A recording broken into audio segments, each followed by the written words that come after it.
أعوذ بالله من الشيطان الرجيم. بسم الله الرحمن الرحيم. الحمد لله نحمده ونستعينه ونعوذ بالله من شرور أنفسنا ومن سيئات أعمالنا. من يهده الله فلا مضل له ومن يضلل فلا هادي له. أشهد أن لا إله إلا الله وحده لا شريك له وأشهد أن سيدنا ونبينا محمدا عبده ورسوله. اللهم صل وسلم وبارك على سيدنا محمد وعلى آله وصحبه أجمعين. أما بعد فيا عباد الله أوصيكم ونفسي بتقوى الله وقد فاز المتقون. قال الله تعالى في كتابه الكريم: أعوذ بالله من الشيطان الرجيم. بسم الله الرحمن الرحيم. يا أيها الذين آمنوا اتقوا الله حق تقاته ولا تموتن إلا وأنتم مسلمون. صدق الله العظيم وصدق رسوله النبي الكريم ونحن على ذلك من الشاهدين والشاكرين والحمد لله رب العالمين. Ma'asyiral muslimin rahimakumullah. Tidak bosan kita memuji Allah Azza wa Jalla atas segala limpahan rahmat karunia dan nikmat yang tak terbilang jumlahnya, dan kita pun tidak akan sanggup untuk menghitungnya. Maka sudah sepantasnya kita sebagai hamba Allah yang menikmati segala karunia itu meningkatkan ketakwaan kita kepada Allah Subhanahu wa ta'ala. Oleh karena itu tidak bosan khatib mengajak dan mengingatkan kepada kita semua, khususnya kepada diri khatib sendiri. Marilah kita bertakwa kepada Allah dengan sebenar-benarnya takwa, yaitu dengan melaksanakan segala yang diperintahkan Allah kepada kita, serta meninggalkan segala yang dilarang. Dan ketahuilah bahwasanya Allah berfirman: Inna akramakum 'indallahi atqakum. Sesungguhnya yang paling mulia di antara kamu adalah yang paling bertakwa. Hendaklah kita senantiasa sadar dan mawas diri terhadap segala atribut duniawi yang membuat kita lupa terhadap firman Allah, sehingga kita menganggap lebih mulia, lebih hebat karena kelebihan-kelebihan selain daripada ketakwaan. Oleh karena itu, ma'asyiral muslimin rahimakumullah, marilah kita membekali hidup yang sangat singkat ini, namun akan kita pertanggungjawabkan di akhirat nanti dengan bekal ketakwaan. Dan ini pun berdasarkan firman Allah Azza wa Jalla: wa tazawwadu fa inna khairaz zadi taqwa. Berbekallah kalian, sesungguhnya sebaik-baik bekal adalah takwa.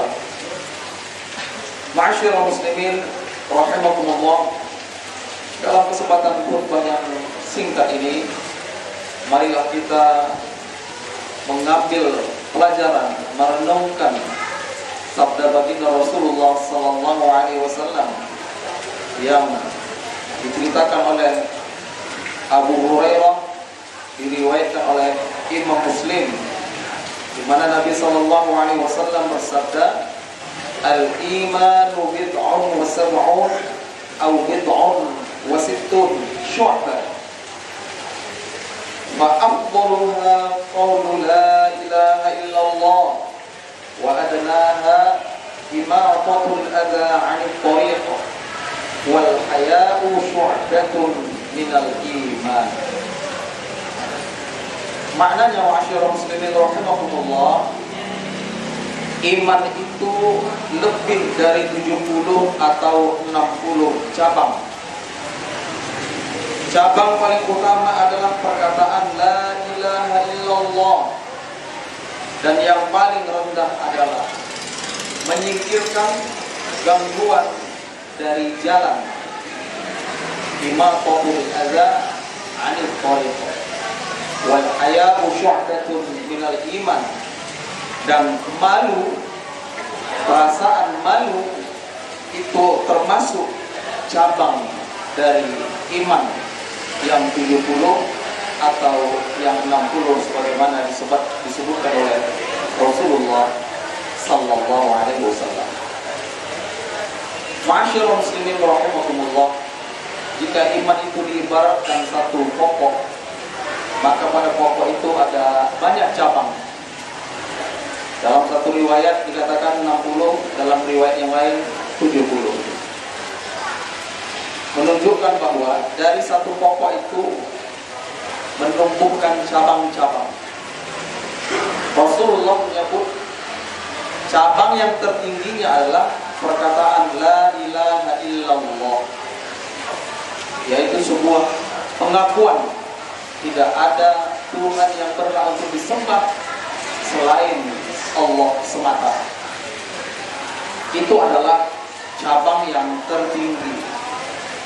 Kemudian masyarakat muslimin rahimakumullah, yang menjadi sumber atau latar belakang khutbah ini perlu kita dalami adalah Rasulullah menyebutkan salah satu cabang lainnya, dan yang itu merupakan terendah atau paling rendah, yaitu menyingkirkan duri dari jalan, menyingkirkan gangguan dari jalan.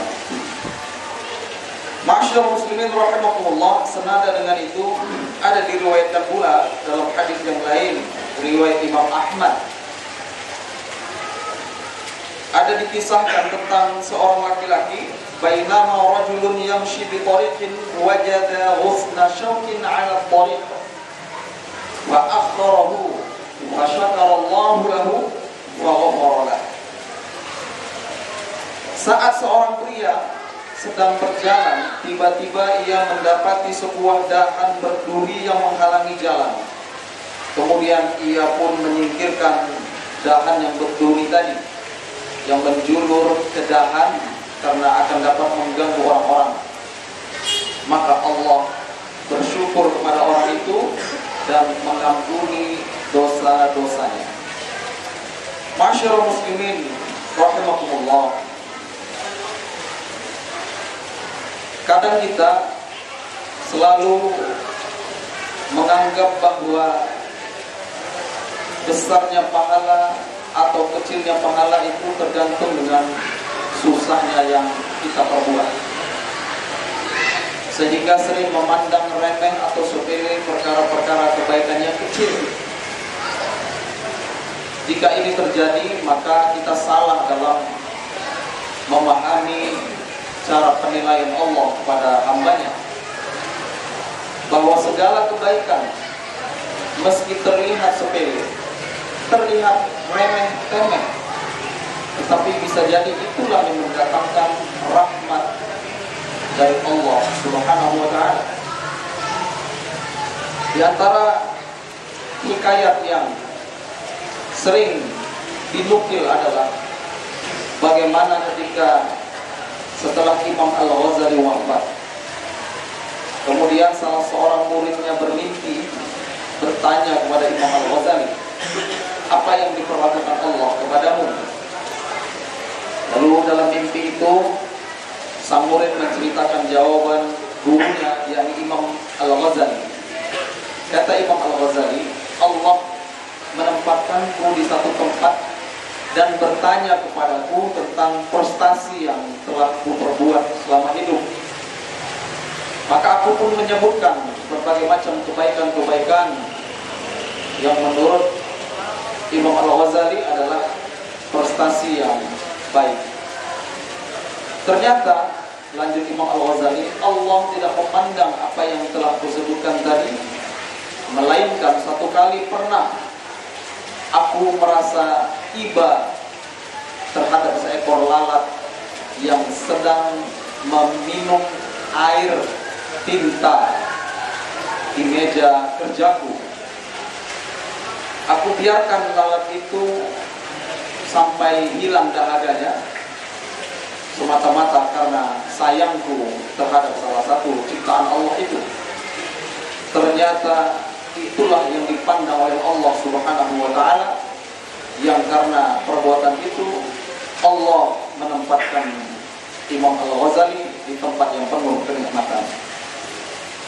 Ma'asyiral muslimin rahimakumullah, itu adalah sebagian daripada hikayat mengenai bagaimana perbuatan Allah Subhanahu wa taala terhadap hamba-hambanya yang memberikan kenikmatan dari perbuatan-perbuatan kebaikan yang mungkin terlihat ringan atau biasa saja.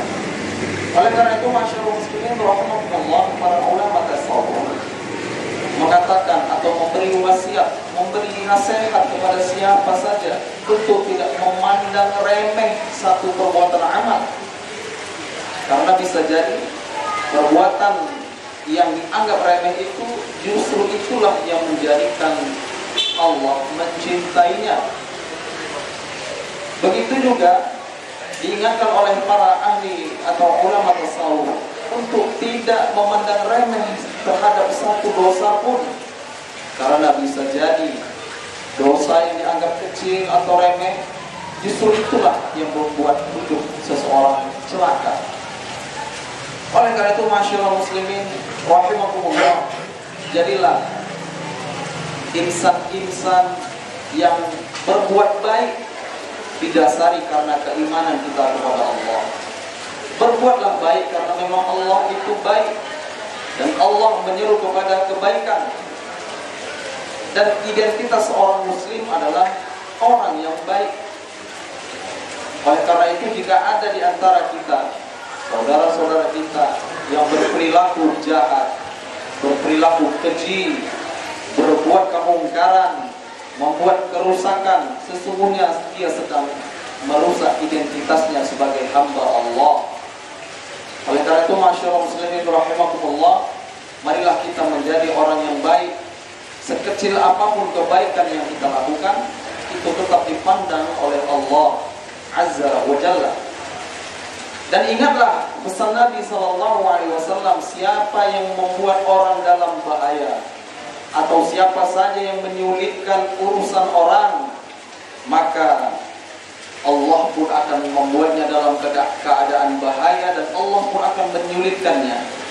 Sebagaimana diriwayatkan oleh Imam Abu Dawud, Rasulullah SAW bersabda, "Man dharra dharrallahu bihi, wa man syaqqa syaqqallahu alaihi." Siapa saja yang membahayakan orang lain, maka Allah akan menimpakan bahaya padanya. Dan siapa saja yang membuat orang susah, maka Allah pun akan menimpakan kesusahan padanya. Masyaallah muslimin rahimakumullah, inilah pesan-pesan dari ajaran agama kita yang penuh kasih sayang dan penuh kelembutan untuk tidak membuat orang dalam keadaan bahaya. Begitu juga tidak menyusahkan orang, sehingga karena perbuatan kita yang menyusahkan orang, maka orang mengalami kesulitan dalam memenuhi urusannya atau dalam menyelesaikan urusan orang yang diurusnya. Oleh karena itu, masyaallah muslimin rahimakumullah, marilah kita kembali kepada pesan Nabi SAW bahwa iman itu memiliki banyak cabang, yang salah satu di antara cabang yang telah disebutkan oleh baginda Rasulullah SAW, menyingkirkan sesuatu gangguan di jalan saja itu dianggap sebagai cabang daripada iman. Mudah-mudahan bermanfaat dan Allah memberkati. Barakallahu li wa lakum bil Qur'anil azim wa nafa'ani wa iyyakum bima fihi minal ayati wadh dhikril hakim wa taqabbala minni wa minkum tilawatahu innahu huwas samiul alim.